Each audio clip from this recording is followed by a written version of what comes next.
Hey guys, Chief Williams Unfiltered. A few weeks ago, a guy named Kevin Samuels, who's a content creator, he started off as a fragrancy expert, and then he started talking about fashion, and I think he is a stylist for people. And now he's kind of developed into a relationship guru and advice expert. And a few weeks ago, he had a call-in show on YouTube where he was just asking people to come up with a disagreement.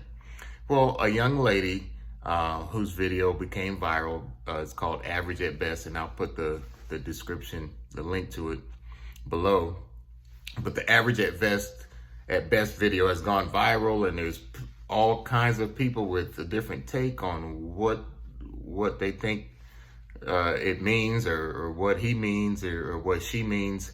But basically what happened is that the night that Kevin Samuels was hosting his show, people were supposed to be calling in to have a disagreement about different things. And a young lady who self-described herself as a 5 on the scale of 1 to 10, she said her face was a 5. I think she said her body was a little bit better than that or whatever. But the young lady said that she was frustrated because she thought that she should date a man that made 6 figures, and because she makes 6 figures.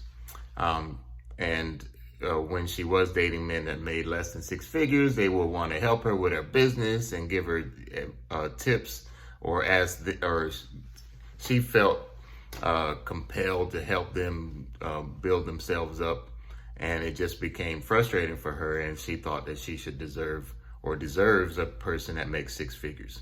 And the whole back and forth, if you look it up, Average at Best, you'll find all kinds of links, and you'll see what I'm talking about.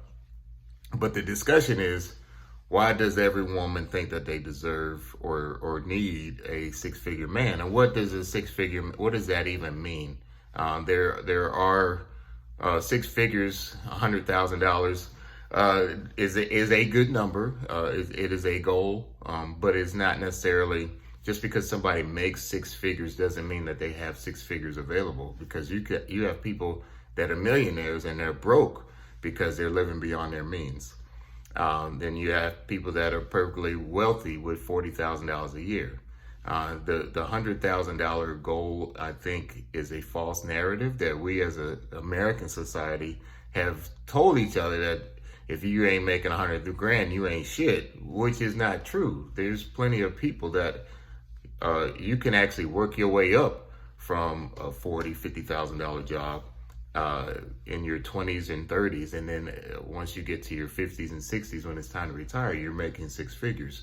If you as a young person don't understand the growth or progression or the potential in a career or a job, there's one of the arguments with the whole Average at Best is a lot of women won't date blue-collar men because they don't think blue-collar men make a lot of money. So the problem is, you have all these women that are pursuing 10% of the population, and it just doesn't fit. Those numbers don't go together. You can't fit a square into a round peg. It's just not enough people available in those 6-figure incomes. This just had me thinking, and I've been talking to different friends, family members and friends, and I think, in my opinion, and it's just Chief Williams' opinion, is I think gender roles have gotten lost over the years.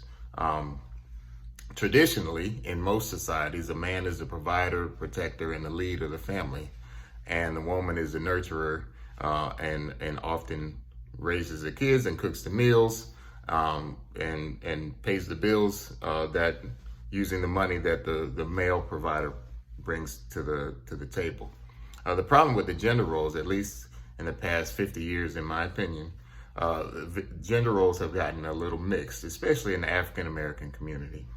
For us as African Americans, there has been a systemic targeting of the male, black male, as a provider. If you look throughout history after the Vietnam War, you'll see that a lot of the black men that post-Vietnam War were either incarcerated or had trouble finding jobs, had trouble finding income, because those jobs that used to be available post-World War II for the black middle class to be able to move out to the suburbs, those jobs weren't there anymore. And I'm going to make a whole nother, I'm planning on writing a book explaining how the middle class, because black people were able to do the same things that white people were able to do in the 50s and 60s, I think that corporate America got scared and didn't want us to be as successful, and purposely targeted those roles, those jobs that were available for black middle class people to be able to come up and move out into those same houses that the white people lived in. But that's a whole nother story. But back to the gender roles. So if you look at the lack of black males that are available in a two-family household, you have black women that were incentivized to continue to raise their families alone as a single mother. And even the IRS has a title for it called head of household. So now you have a woman that she is told by the government that she's the head of the household. You have a lack of male role models because the black men either can't find work or they're in jail. So you have a whole generation of young men that are raised by single mothers, and they don't get to see what a strong male role model looks like because they've never seen it. They in the 80s, luckily we had the Cosby Show. Thank goodness Camille Cosby suggested to Bill Cosby that both of them are professionals, because that show was originally supposed to be blue collar. They're both supposed to be blue collar workers. And Camille Cosby convinced her husband to make the wife a lawyer and the husband a doctor. And those roles showed us, not only the African American community, but the entire world, successful black people, and what a functional as opposed to a dysfunctional family actually looks like. So another term that has been going around, and I think the gender roles plays a lot into it, is being submissive. And I think that term can be misconstrued, because being submissive is not intended to be in the dominatrix role or that extreme. Being submissive is just being able to follow the lead. When you go to work, you are submissive to your supervisor because you know your supervisor is the one in charge. You still have a voice. And I think what we're getting lost in translation, and when we even use the word submissive within a relationship between a man and a woman, is a lot of people quote the Bible, and the Bible says women submit to your husbands, and then the husband needs to submit to God. These are all true statements, but please don't overuse or overanalyze what we mean or what the term is, submit. Submit means just follow and just allow the man to be a man and a woman to be a woman, a man to be a man and a woman to be a woman.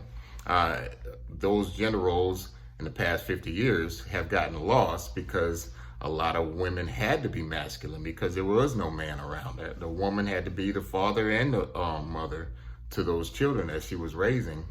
For whatever reason, the man wasn't around, whether it is incarceration, lack of a job, or another family, or homosexuality. That's a whole nother story. We got people leaving their families for homosexual reasons, but that's a whole nother discussion. But I think it's important that we play our roles, right? So a man's value is traditionally based on wealth, and a woman's value is traditionally based on beauty. Don't blame me. I didn't make these rules. I think that this is just something that we as humans, if you understand, originally the men were the hunters and the woman prepared the meal. So the man goes out during the day, hunts the deer or the meat or whatever he brings back to slaughter, and the woman cooks it. And then the next day, the cycle is repeated. The man goes back out to hunt, and the woman is raising the children. But now, because there aren't enough men and available to provide, the women have had to go out there and hunt themselves. So now you got both of these male and female hunt. We're both hunting, so we're both bringing back the bacon, and we're looking at each other like, one of y'all, I don't know who's supposed to cook it. I went ahead and I brought it home. And what we need to understand is we need to get back to following traditional gender roles. Has equality made us better? I don't know. I do think that men and women, we should get equal pay for equal work. Absolutely. But I think what happens is men, in my opinion, are supposed to do man stuff, and women are supposed to do women stuff. And if a woman has to continue to be masculine out of survival, and then a man comes along and is offering to play that role, and I do think that because most women are so accustomed to being that masculine woman and being that male, that father figure for her children, it's hard for them to step back and say, you know what, this guy, he can lead. I might not agree with him, but we can work together as a team to ensure that we are building a legacy and a family. This is just my opinion. I don't know what's right or what's wrong, but I do think we as a society, especially in the African American community, we need to work better to respect each other and build each other up and raise our young males and females to be productive adults. That's all I have for now. T. Williams, please like, share, and subscribe. I'm out.